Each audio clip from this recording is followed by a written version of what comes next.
আসসালামু আলাইকুম। পৃথিবীর যে যে প্রান্ত থেকে শুনছেন এবং দেখছেন সবাইকে শুভেচ্ছা জানাচ্ছি। আজকে কথা বলবো যে বাংলাদেশের রাজনীতিতে একটি চক্র,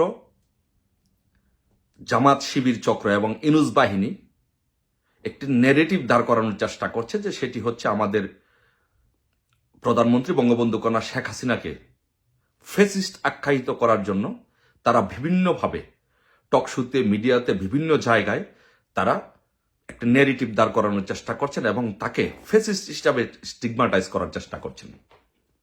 কিন্তু আসলে এই বাংলাদেশের ইতিহাসে কে সবচেয়ে বড় ফেসিস্ট স্বৈরশাসক? আসুন আমরা একটু দেখি। আমরা প্রথমে দেখি যে ফেসিস্ট কে, ফেসিজম কি, সেই জিনিসটি নিয়ে আসুন আমরা প্রথমে একটু দেখি যে ফেসিজম কি বা ফেসিস্ট কাকে বলে। তো ফেসিজম নিয়ে যদি আপনি কথা বলেন, ফেসিজমের অন্যতম বৈশিষ্ট্যগুলো হলো একনায়কতান্ত্রিক নেতা, কেন্দ্রীভূত স্বৈরতন্ত্র, বিরোধীদের ওপর জোরপূর্বক ধমন, ব্যক্তি স্বার্থের জন্য সমাজ ও অর্থনীতির শক্তিশালীকরণ। এইগুলো হচ্ছে ফেসিজমের বৈশিষ্ট্য। এখন আমরা দেখি যে কে এখানে ফেসিস্ট, আমরা একটু আলোচনা করি। আমরা যদি মাননীয় প্রধানমন্ত্রী বঙ্গবন্ধু কন্যা রাজনৈতিক জীবনের ইতিহাসগুলো ধারাবাহিকভাবে পর্যালোচনা করি তাহলে, এবং অন্যদের রাজনৈতিক জীবন পর্যালোচনা করি, তাহলে আমরা একটি সিদ্ধান্তে উপনীত হতে পারবো। বঙ্গবন্ধু কন্যা শেখ হাসিনা রাজনীতিতে আসার পরে 1996 সালে প্রথম ক্ষমতায় আসেন। 1996 সালে প্রথম ক্ষমতায় আসার পরে একমাত্র বাংলাদেশের ইতিহাসে একমাত্র বঙ্গবন্ধু কন্যা শেখ হাসিনাই 2001 সালে শান্তিপূর্ণভাবে উনি ক্ষমতা হস্তান্তর করেছেন।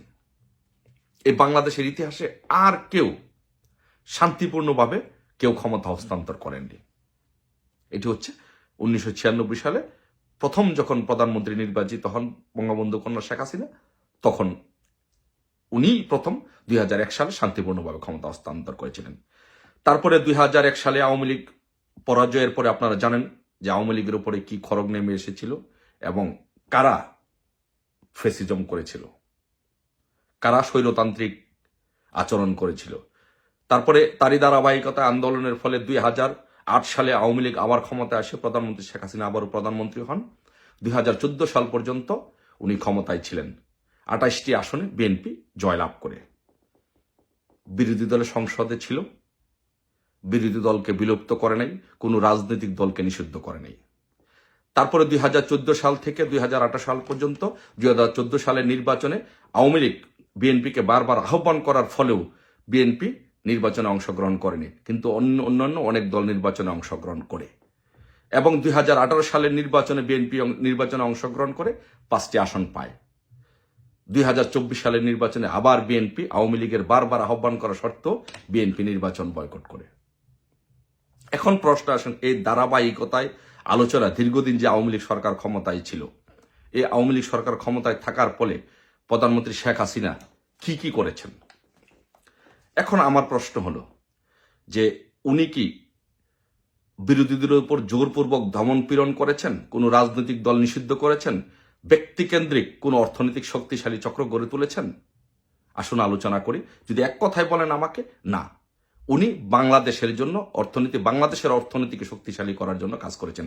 উনি কোনো ব্যক্তি, ওনার অ্যাকাউন্টে কোনো, আপনি যদি 100 কোটি 50 কোটি টাকা শেখ হাসিনার অ্যাকাউন্টে পাবেন না। উনি কোনো রাজনৈতিক দলকে, শেখ হাসিনা প্রধানমন্ত্রী থাকা অবস্থায় কোনো রাজনৈতিক দলকে নিষিদ্ধ করেন নাই। প্রত্যেকটি রাজনৈতিক দল, বিএনপি এবং 71-এর পরাজিত শক্তি জামাত সহ সকল রাজনৈতিক দল বাংলাদেশে মিটিং মিছিল করতে পেরেছিল। এবং ঢাকা বিশ্ববিদ্যালয়ের ডাকসু নির্বাচনে ছাত্রলীগের বিপরীতে বিপি নুরুল হক নূর বিপি হয়েছিল।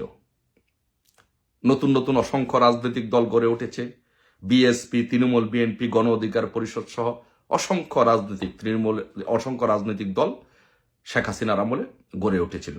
তার মানে হচ্ছে উনি কোনো দলকে জোরপূর্বকভাবে নিষিদ্ধ করেন নাই। মানে হচ্ছে যে ওনার সময়ে অসংখ্য রাজনৈতিক দলের বরং জন্ম হয়েছে। আপনি যদি দেখেন মিটিং মিছিল করেছে, মিটিং মিছিল করতে কি কারো গলা চিপে ধরা হয়েছে? না। আওয়ামী লীগের আমলে বিএনপি অনেক বড় বড় মিছিল করেছে, প্রোগ্রাম করেছে, জামাত করেছে, অন্যান্য অসংখ্য রাজনৈতিক দল বড় বড় মিটিং মিছিল করেছে, কিন্তু কাউকে গলা চিপে ধরা হয় নাই। আওয়ামী লীগের আমলে এই টিভিতে কোন টকশোগুলোতে শেখ হাসিনাকে যাচ্ছে তাই ভাবে গালাগালি করা হয়েছে, আওয়ামী লীগের বিরুদ্ধে বিষোদ্গার করা হয়েছে।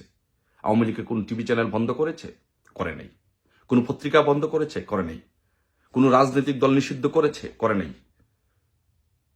তাহলে আপনি এই যে ফেসিস্টের যে সংজ্ঞা, ফেসিজমের ফেসিবাদের যে সংজ্ঞা, সেই সংজ্ঞার মধ্যে আওয়ামী লীগ বা শেখ হাসিনা পড়ে না। শেখ হাসিনা বরং একটি গণতান্ত্রিক দলের নেত্রী হিসাবে গণতান্ত্রিক পন্থায় বাংলাদেশে নির্বাচিত হয়ে প্রধানমন্ত্রী হয়ে এদেশের সকল মানুষের তাদের রাজনীতি করার অধিকার দিয়েছে, গণতান্ত্রিক চর্চা করার অধিকার দিয়েছে।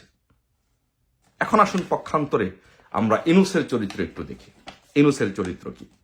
আপনি যদি বলেন যে ফেসিজমের যে চরিত্র, ফেসিজমের চরিত্রের মধ্যে অন্যতম হচ্ছে যে একনায়কতান্ত্রিক চিন্তা ভাবনা বা কেন্দ্রীভূত স্বৈরতন্ত্র, বিরোধী দলের ওপর জোরপূর্বক দমন, এটিকে ইনুস করছে?